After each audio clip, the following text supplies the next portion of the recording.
Assalamu alaikum students, hope you are doing well.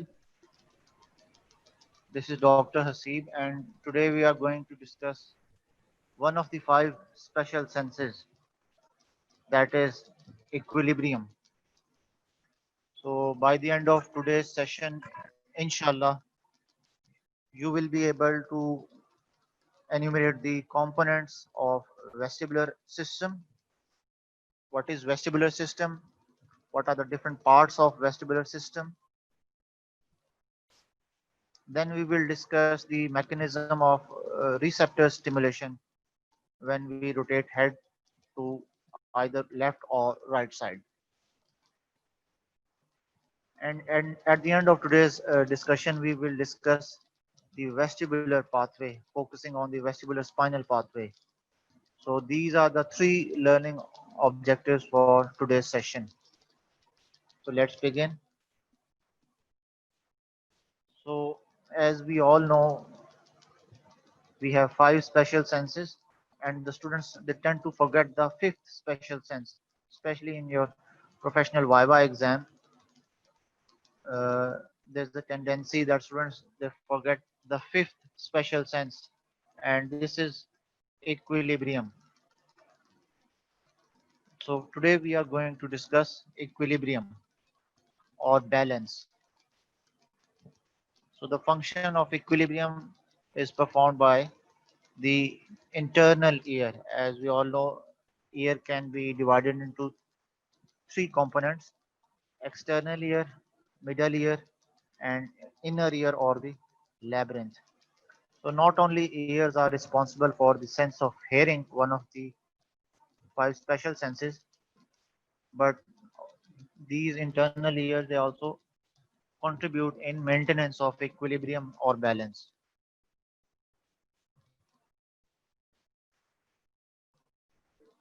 So before going on to the functions, we must revisit the basic anatomy of the labyrinth or the internal ear. You must have read in your anatomy classes that the inner ear can be divided into two parts. Number one is the bony labyrinth or the osseous labyrinth, and the second portion is the membranous labyrinth. The membranous labyrinth is enclosed within the osseous part or the bony part. So these are the two major components of the inner ear: osseous part or the bony part and membranous part. The osseous labyrinth further consists of three components. One is the vestibule, the other is the semicircular canals, the three semicircular canals, and then the cochlea. Cochlea is responsible for the sense of hearing. So we will not focus into the details of cochlea. We will focus on the vestibular and the semicircular portion. So within the osseous part is the membranous labyrinth, and this membranous labyrinth further consists of three portions. The first is the otolith organ, sometimes known as the ear stones. Otolith organs they include the utricle and the saccule.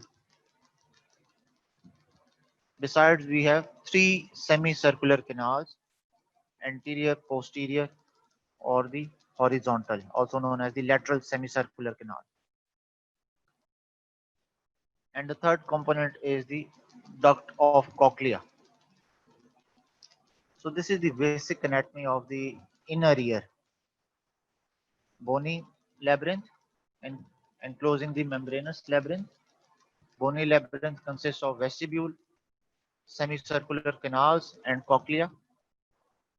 Inside the bony labyrinth, we have membranous labyrinth, which contains the otolith organs. Utricle and saccule are collectively known as otolith organs. And within each semicircular canal, we have semicircular ducts. Similarly, within each cochlea, we have cochlear duct. So you can see the osseous portion of the inner ear or the labyrinth, which consists of the three semicircular canals and the cochlea. So this is the line of demarcation. This is the cochlear portion responsible for the sense of hearing, and this is the vestibular part. So today we will focus on in the vestibular region, the three semicircular canals in the three x, y, and z axis, anterior, posterior, and the horizontal semicircular canal, also known as the lateral semicircular canal. So besides the semicircular canals, we have the otolith organs, and this is known as the vestibule. So this is the bony labyrinth, and enclosed within the bony labyrinth is the membranous labyrinth. So this is how a membranous labyrinth looks like. So this is again the line of demarcation. This is the cochlear portion responsible for the sense of hearing, and this is the vestibular part. You can see the three semicircular ducts. These are semicircular ducts, not semicircular canals. Within each canal, there is semicircular duct. Similarly, within each cochlea, there is cochlear duct. So we have three semicircular ducts and the otolith organs, saccule and utricle. The collective terminology for utricle and saccule is otolith organs. Remember, utricle and saccule, the primary function of these otolith organs is detection of linear acceleration.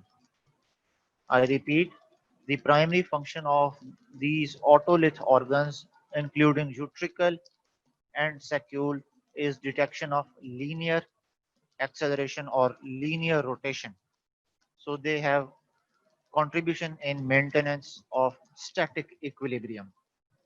On the other hand, the semicircular canals and the semicircular ducts, they contribute in maintenance of dynamic equilibrium, or you can say angular acceleration. So linear acceleration for utricle and saccule, angular acceleration for the semicircular canals.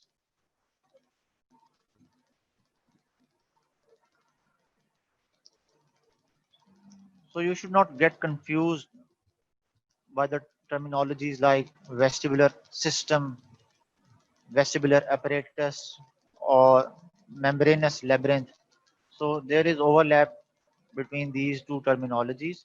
Vestibular system, when we use this term, we are referring to the vestibular apparatus, number one. Number two, all the vestibular nuclei, especially the four central vestibular nuclei that we will discuss later. So when we use the term vestibular system, besides the vestibular nuclei, it also includes the complete vestibular apparatus. And inside the vestibular apparatus, we have two major portions. Number one is the vestibule. Vestibule is the other term for the otolith organ. And then we have the three semicircular canals. So vestibular apparatus consists of the three semicircular canals and the vestibule, which is the otolith organ, including both the utricle and saccule. And this gentleman, the ENT specialist Barani, he was the first who described the physiology of the vestibular apparatus and eventually got Nobel Prize in physiology. So remember, vestibular apparatus is the part of the inner ear, which includes the three semicircular canals and the two otolith organs. The three semicircular canals are the anterior, posterior, and lateral semicircular canal. The lateral semicircular canal is also known as the horizontal semicircular canal. And then there are otolith organs like utricle and saccule. Otolith organs are for detection of linear acceleration. Semicircular canals are for detection of angular acceleration.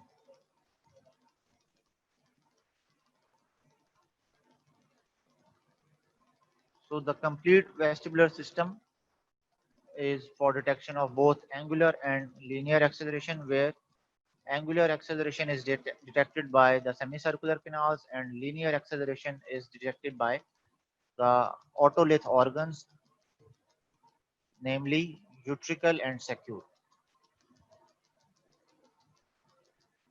So this is the structure of the vestibular organ,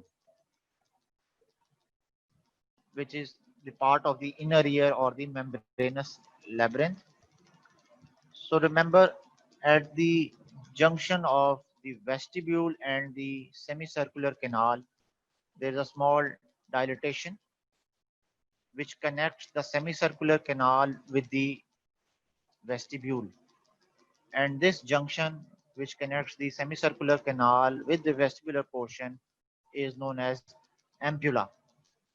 And within each ampulla, there are cup-like openings known as cupula. And cupula contains the hair cell organs or the hair cells receptors for the vestibular system. Another important thing to remember is that all these semicircular canals, they are filled with endolymph. So inside the semicircular canals, the fluid present is the endolymph. So endolymph is present inside the canals, and the fluid present outside the canals is the perilymph. So these canals are filled with endolymph and are bathed in perilymph. Again, you can see the vestibular apparatus, the two portions of the vestibular apparatus, semicircular canals and the otolith organs. Here you can see the anterior, posterior, and horizontal semicircular canals meant for angular acceleration detection. And this is the vestibular portion which contains the utricle and saccule. Utricle and saccule are collectively known as the ear stones or otolith organs. Very important point is that this vestibular system is filled with the fluid known as the endolymph. Now this endolymph is in communication with the cochlear duct. So communication between cochlear duct and the vestibular system is there through this fluid, that is the endolymph. And the fluid outside the semicircular canals is the perilymph.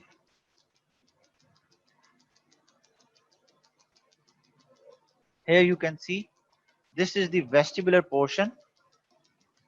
This is the vestibular portion of the vestibular apparatus. Sometimes this is known as the vestibule, utricle, and saccule. At the junction of the vestibular part and the semicircular canal, there's a small dilatation or swelling here for each semicircular canal. These swellings are known as ampullae, and the singular is ampulla. So there are three ampullae, one for each semicircular canal. And within each ampulla, there is a gelatinous opening known as cupula. So besides the three semicircular canals, we have otolith organs. Remember, the other name for otolith is statoconium or otoconium, or sometimes known as statolith. In simple words, auto is for ear and lith is for stone, ear stones.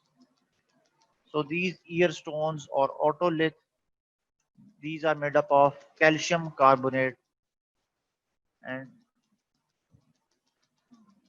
utricle and saccule. These are the earstone organs or the otolith organs.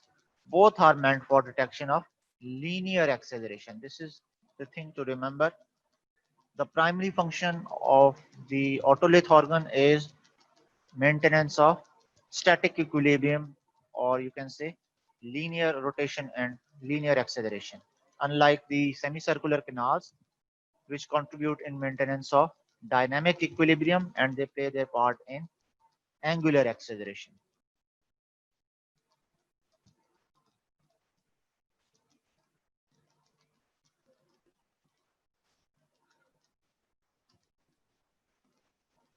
Now we will discuss the receptors of the vestibular apparatus. Remember the five special senses. They are called special because the receptors for these five special senses are special and unique. Same is the case with equilibrium, one of the five special senses. The receptors for equilibrium are very unique as far as the properties are concerned, and the hair cells are the receptors for vestibular apparatus, the hair cells. And these hair cells are subtype of mechanoreceptors, right? So the stimulus is mechanical in nature, and the hair cells present inside the vestibular system, these are the receptors. As far as the adaptability or adaptation is concerned, these hair cells are slowly adapting receptors. So they adapt very slowly. Yes, they do adapt to a certain degree, but the adaptation is very slow. So where these receptors or the hair cells are located, they are located not only in the semicircular canals but also within the vestibule. So the two portions of the vestibular apparatus, semicircular canal and the vestibule, each contains hair cells. And the hair cells for the semicircular canal, they are enclosed within the ampulla, and this is known as the crista ampullaris. So crista ampullaris is the receptor organ for semicircular canals. I repeat, crista ampullaris is the receptor organ for the semicircular canals. So these hair cells, they are located within the ampulla inside the crista ampullaris.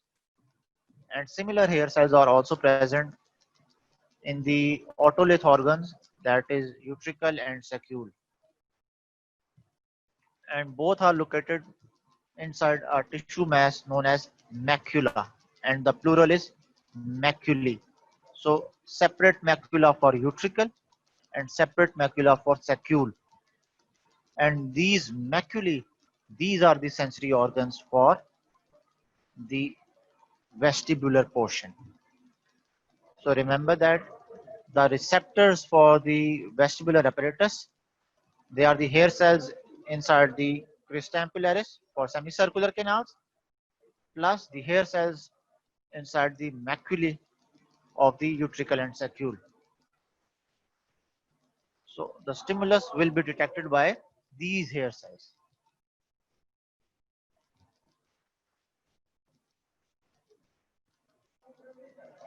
Here you can see the membranous labyrinth. These dilatations are known as the ampullae.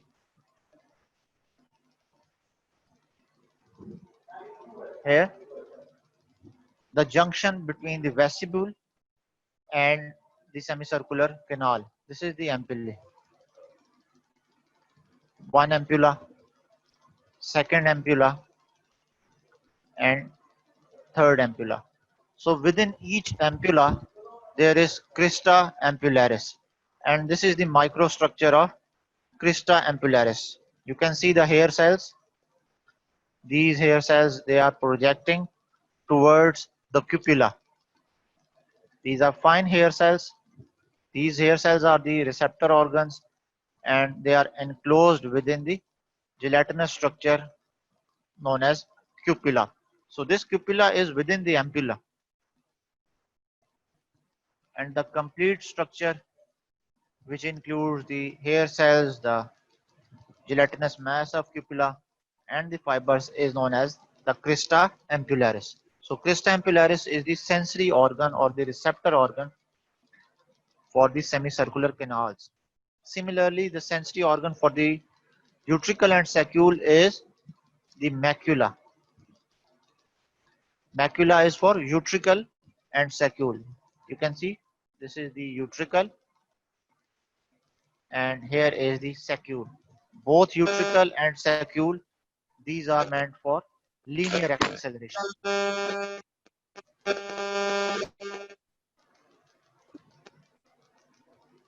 So in one line, the receptors for the vestibular apparatus are the crista ampullaris, which includes the hair cells, and this crista ampullaris is within the semicircular canals. Similarly, for the utricle and saccule, the receptor organs are the maculae.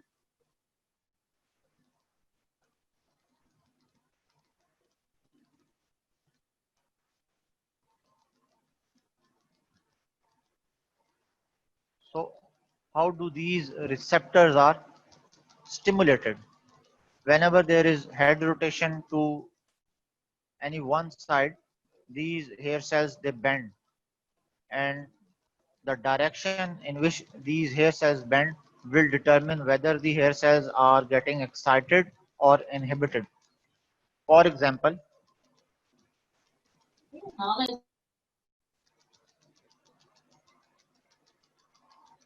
this is the microstructure of the hair cell.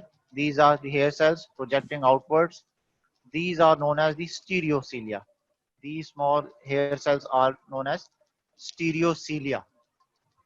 And at one end of the hair cell, there is a large cilium. This large cilium is known as kinocilium. So, kinocilium is usually located at one end. Secondly, it is larger in size as compared to rest of the hair cells or the stereocilia. The third unique feature of kinocilium is that this kinocilium is usually non-motile. So the movement occurs within the stereocilia. The kinocilium is usually non-motile. So the stereocilia, they either bend towards the kinocilium 10 बजे हैं बेटा सो जाओ सो जाओ or sometimes they bend away from the kinocilium. So, and these stereocilia, they are connected by a filamentous attachment. So if one stereocilia moves, पढ़ ही all रही हूँ सो rest of the stereocilia, they will also move in the same direction. So the movement of stereocilia towards the kinocilium or away from the kinocilium will determine whether there is excitation of the receptor or inhibition of the receptor. We will discuss how excitation and inhibition takes place. Here you can see this is the ampulla. Ampulla is the junction between the semicircular canal and the vestibule. Within the ampulla there is cupula. Here you can see the cup-shaped structure or cupula.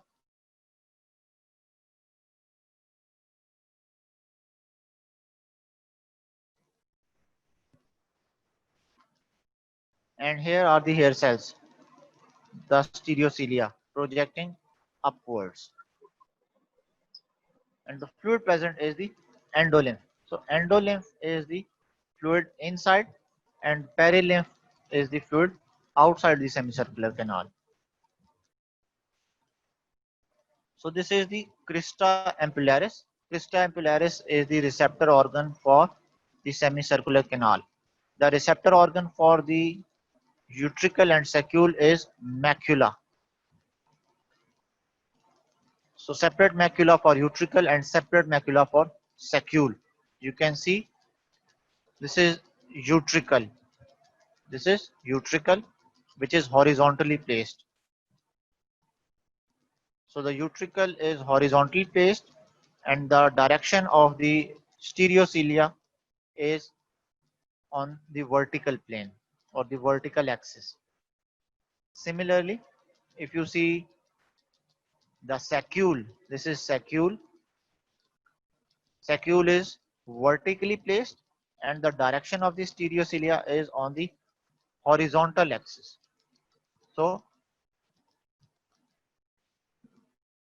if there is movement on the horizontal axis, like movement in a car, the macula of the utricle will be stimulated. Similarly, if the movement is in the vertical plane, for example, movement in a lift, the macula of saccule will be stimulated. Since the axes are different for each of the macula, so the stimulation will be different as well. One is placed in the horizontal direction, the other is placed in the vertical direction. So if there is stimulus in the horizontal plane, the utricle will be stimulated. If the movement is on the vertical axis, the saccule will be stimulated. Both are, remember, utricle and saccule, both are meant for linear acceleration, unlike the semicircular canals, which are meant for angular acceleration. So the thing to remember is angular acceleration detection is done by semicircular canals and linear acceleration is detected by the utricle and saccule. Although the planes are different, one is in the horizontal plane, the other is in the vertical axis, but both are meant for detection of linear acceleration.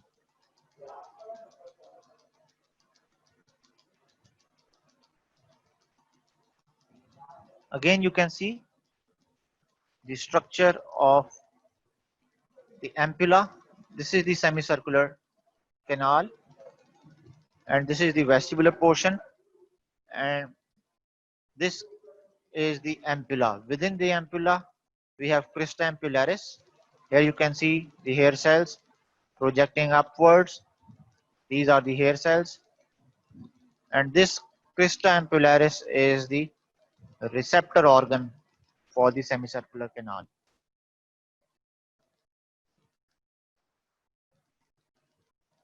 So the signal is received by the vestibular nerve. This is the afferent nerve fiber.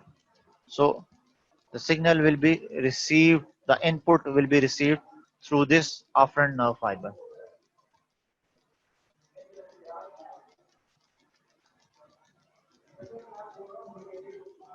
So I have specially placed this slide for you people. The thing to note is that the receptor sites, the hair cells, which are present in the macula and the crista ampullaris, these are very similar to the hair cells of the cochlea. The structure is the same, but the function is different. Structurally speaking, the hair cells of the cochlea are very similar to the hair cells of the vestibular apparatus. Remember that the hair cells of cochlea, they are meant for sense of hearing, whereas the hair cells of vestibular apparatus, they are meant for maintenance of equilibrium.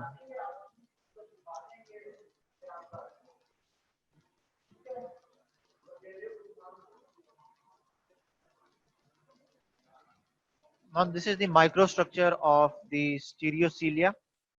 These are the stereocilia projecting upwards, and each stereocilium is connected with the filamentous attachment.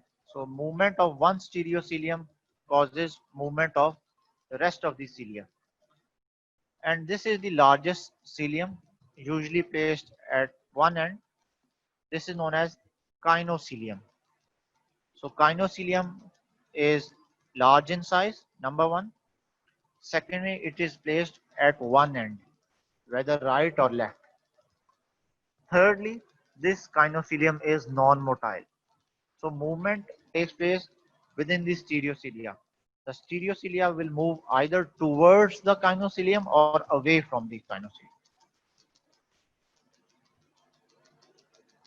So if the stereocilia they move towards the kinocilium, here you can see movement is in the right direction from left to right.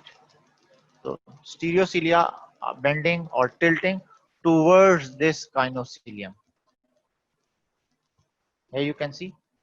So movement of one cilium causes movement of rest of the cilia. So what happens when the stereocilia they move towards the kinocilium?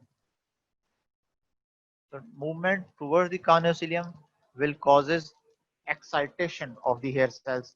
By excitation, we are referring to depolarization. And how depolarization takes place? By opening of the potassium channels. So influx of potassium is there. As far as depolarization is concerned, you must have read that most of the depolarization that takes place in the neurons and other receptor organs, this is due to an influx of sodium. But the unique feature, the special property of the vestibular apparatus and the vestibular receptor is that depolarization occurs due to influx of potassium. So this is the distinguishing feature. That is why we call it as a special sense. So instead of sodium influx, there is potassium influx. So influx of potassium ions will create positivity inside the hair cells. So positive charge will be created inside the cells. So the greater the number of potassium ions entering the hair cell, the greater will be the depolarization. And this depolarization is followed by release of the neurotransmitter. Remember, neurotransmitter is released only when there is the appropriate stimulus. And the primary stimulus for the release of neurotransmitter is influx of calcium. No neurotransmitter will be released if there is no calcium influx. So this is the primary stimulus required for release of neurotransmitter. So release of neurotransmitter will be followed by further processing of the signal.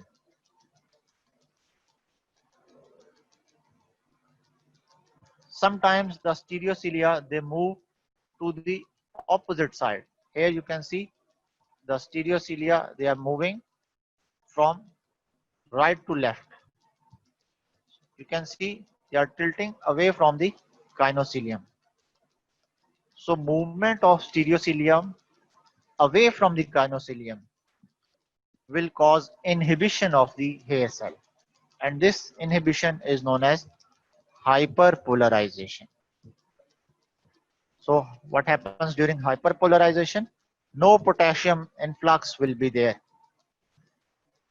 So no more positive charge will enter. Hence the inside of the hair cell will become negatively charged. So all this will be negatively charged. Since the calcium channels are closed, no neurotransmitters will be released. So no neurotransmitter will be released at the junction of the hair cell. And since there is no release of neurotransmitter, no action potential and no further processing of signal will take place. So it depends whether the stereocilia are moving towards the kinocilium or away from the kinocilium. Tilting or bending of stereocilia towards the kinocilium causes depolarization or excitation. Movement away from the kinocilium or tilting of stereocilia away from the larger cilia, that is the kinocilium, causes hyperpolarization or inhibition. Remember, during depolarization, potassium ions are involved rather than sodium ions.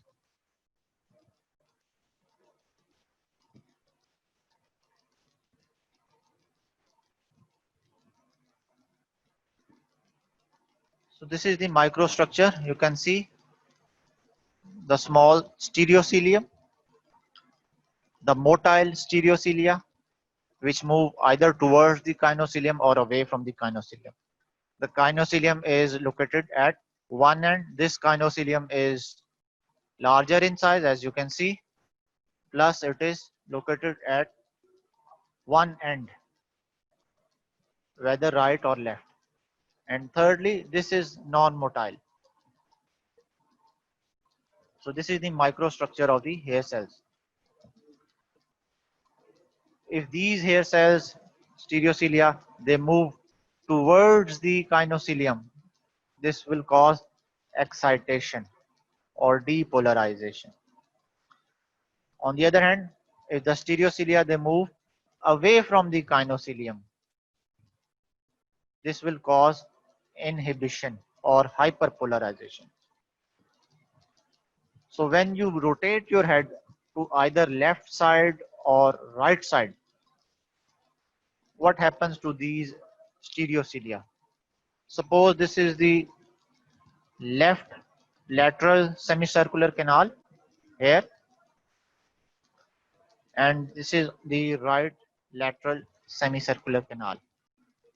Lateral semicircular canal is the same as horizontal semicircular canal. So when you rotate your head in counterclockwise direction, that is towards the left side.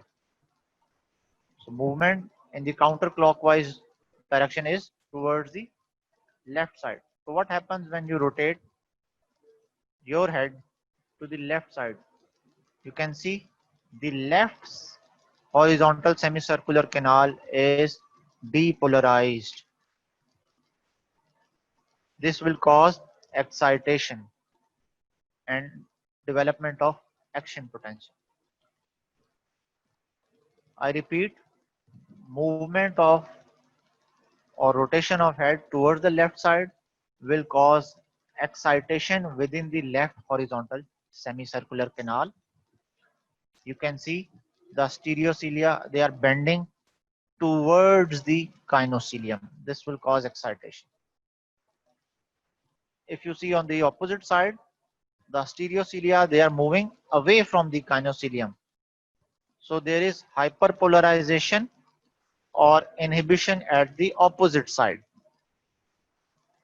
So the easier way to remember is when you rotate your head to the left side, the left horizontal semicircular canal will be excited and the opposite will be inhibited. Similarly, if you rotate your head to the right side, the right semicircular canal will be excited and the opposite will be inhibited. So why there is excitation at one end and inhibition at the opposite end? So this is the mechanism behind the excitation and inhibition during head rotation. As you can see, this is the ampulla and this is the crista ampullaris here. You can see the hair cells. So when you rotate your head to one side, so what happens during head rotation? The endolymph within the semicircular canals, it also moves. Not only there is movement of the endolymph, but the cupula is dragged as well. So this cupula is dragged through the endolymph when there is head rotation. So this will cause the hair cells to bend and the hair cells will become depolarized and excitation will take place. And when the movement is stopped, the end which is excited will be inhibited and the opposite end which was inhibited will get excited. Here you can see, suppose this is the left lateral semicircular canal and this is the right lateral semicircular canal.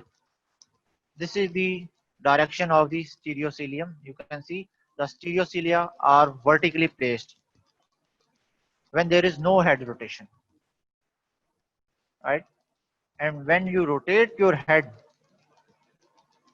to right side, what happens during rotation of head on the right side? So rightward movement will cause excitation or stimulation of the right lateral semicircular canal.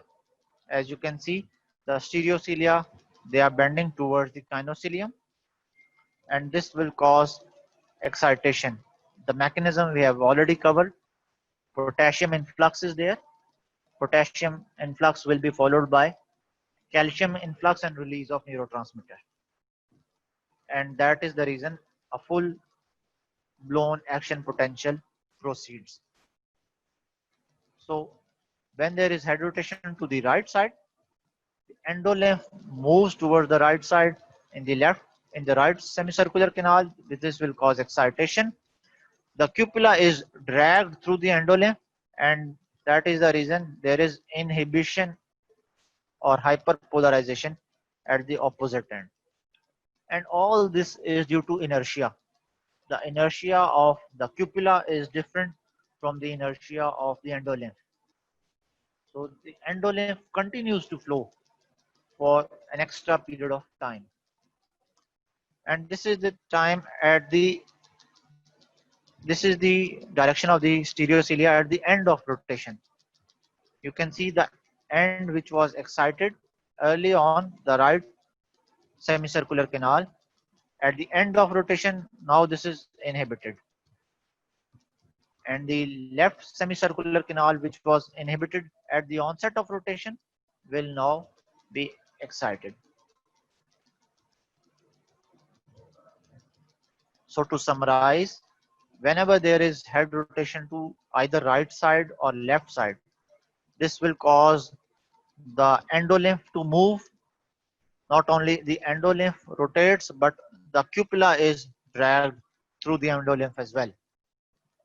And this dragging of cupula through the endolymph causes the hair cells to bend, and there is depolarization or excitation. If you rotate your head to the right side, the right horizontal semicircular canal will be excited and the opposite will be inhibited. If you rotate your head to left side, the left horizontal semicircular canal will be excited and the opposite will be inhibited. This is during the onset of movement. When there is cessation of head rotation, the end which was excited earlier will be inhibited, and the end which is inhibited earlier will get excited.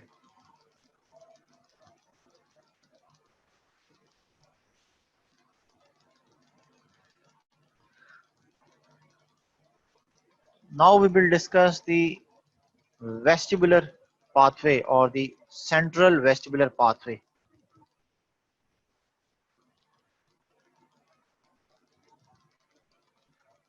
So like every other pathway, the signal transmission or the impulse transmission, it starts from the receptors. And the receptors for the vestibular apparatus, we have already discussed that these are the hair cells. The hair cells of the otolith organs, that is the utricle and saccule, they are located within the tissue mass known as macula, and this is the site for the receptor. And whenever there is impulse transmission or stimulus is received from the afferent nerve, the receptors, the hair cells will be excited, and then this signal will be carried through the vestibular ganglion. From the vestibular ganglion here, the fibers will travel upwards to the vestibular nuclei, and these are the four-part vestibular nucleus: the superior division, inferior division, the medial division, and the lateral division or the lateral vestibular nuclei. So there are four vestibular nuclei: superior, inferior, medial, and lateral. The other name for lateral vestibular nucleus is Dieter's nucleus. Deiter. I repeat, the other name for lateral vestibular nucleus is Dieter's nucleus. Deiter. Dieter. So impulse will be carried by these vestibular nuclei towards the reticular formation, towards the 3, 4, and 6 cranial nerve nuclei.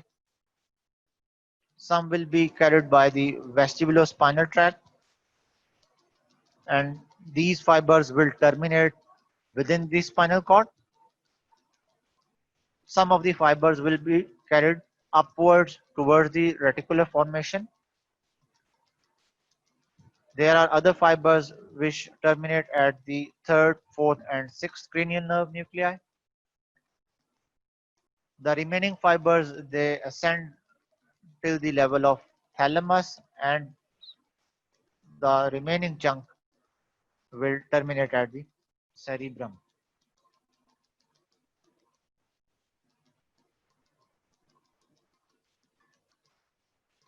Remember, this figure is taken from Ganong's review of medical physiology. So kindly go through the pages of Ganong's physiology. You can see the vestibular pathway. It starts from the vestibular ganglion. Here you can see the vestibular ganglion. Impulse will be transmitted to the vestibular nuclei. These are the vestibular nuclei: the superior, medial, inferior, and lateral. The other name for inferior is spinal. The other name for lateral is Dieter's nucleus. And this Dieter's nucleus is responsible for impulse transmission in the form of lateral vestibulospinal tract. And these lateral vestibulospinal tracts, they will terminate at the spinal cord. Then there are other fibers which ascend to the thalamus and eventually reach the cerebrum, somatosensory cortex of the cerebrum. Moreover, there are connections of the vestibular nuclei with the cerebellum as well. Remember the role of cerebellum in maintenance of equilibrium. We will discuss in the coming lectures what are the different components of cerebellum, how do these components play their part in maintenance of equilibrium. So equilibrium is not only maintained by the vestibular apparatus, but there is some degree of contribution by the cerebellum as well. So the vestibular pathway starts from the vestibular ganglion, and ganglion, as we all know, this is a collection of multiple neurons. And then from the vestibular ganglion, vestibular nerve will arise. Remember, the 8th cranial nerve is the vestibular cochlear nerve, and there are two divisions of this 8th cranial nerve. The first division is the cochlear division, which is meant for the sense of hearing, and the second is the vestibular division, which is meant for equilibrium. So the vestibular portion of the 8th cranial nerve will arise from the vestibular ganglion, and this will terminate in the vestibular nucleus. All the four parts or the four divisions of the vestibular nucleus: medial, lateral, superior, inferior. So not only this vestibular nerve will terminate at the vestibular nucleus, but also to the cerebellum. Remember the role of cerebellum as well. So the medial vestibular nucleus is responsible for the fibers of semicircular canals. All the fibers of semicircular canals will terminate in the superior and medial nucleus. So superior and medial nucleus will receive fibers from semicircular canals. The lateral nucleus or the Dieter's nucleus will receive fibers from the otolith organs. I repeat, the lateral nucleus or the Dieter's nucleus, this nucleus will receive the input from the vestibule or the otolith organs. So the fibers from the otolith organs, utricle and saccule both, they will project to the lateral nucleus, and this will continue as the lateral vestibulospinal pathway. Moreover, some of the fibers from utricle and saccule, they terminate to the cerebellum, others go to the reticular formation as well. And the remaining fiber, they ascend till the level of thalamus and eventually terminate at the final destination, that is the cerebrum or the primary somatosensory cortex to be precise. So this is the central vestibular pathway. This figure is taken from Ganong's physiology. Kindly go through the pages of Ganong's physiology.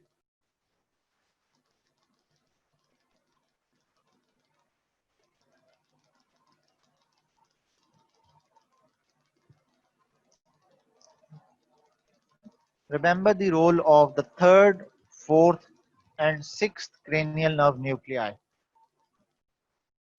Cranial nerve 3, cranial nerve 4, and cranial nerve 6 nuclei.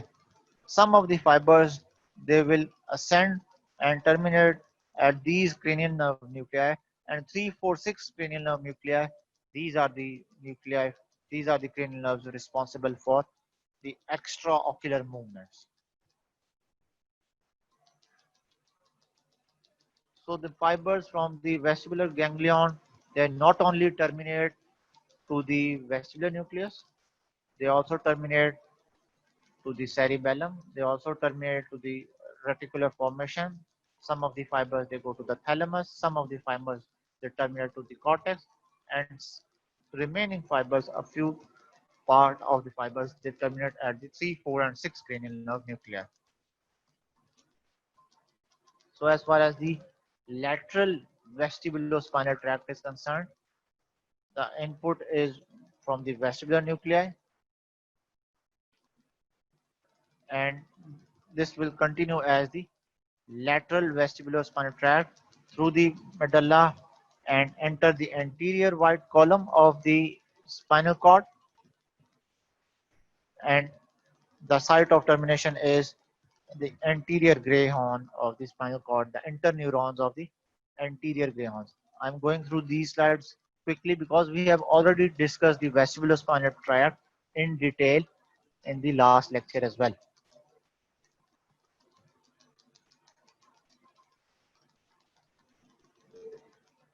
So the functions include facilitation of the extensors, inhibition of the flexors, plus maintenance of body posture, maintenance of equilibrium. All these are multiple functions of the vestibulospinal pathway. So this is all for today's session. Today we discussed the components of the vestibular apparatus. Vestibular apparatus includes the 3 semicircular canals and the otolith organ. The 3 semicircular canals, anterior, posterior, and lateral, they are meant for detection of angular acceleration. The otolith organs, both utricle and saccule, they are meant for detection of linear acceleration. There are specific receptors for the utricle and saccule, and these sensory organs are known as maculae. Similarly, there are specific receptors for the semicircular canals located within the ampulla inside the cupula, and these sensory organs are known as crista ampullaris. Head rotation to right side will stimulate the right horizontal semicircular canal and cause depolarization or excitation, and the opposite end will be inhibited. Similarly, head rotation to the left side will stimulate the left horizontal semicircular canal, and this will get excited and the opposite will be inhibited. All these events, they occur at the onset of head rotation, and at the cessation of head rotation, the events will be reversed. And all this mechanism of excitation and inhibition of air cells, this is due to dragging of the cupula through the endolymph because both have different inertia. So that's all for today's session. Thank you. Allah Hafiz.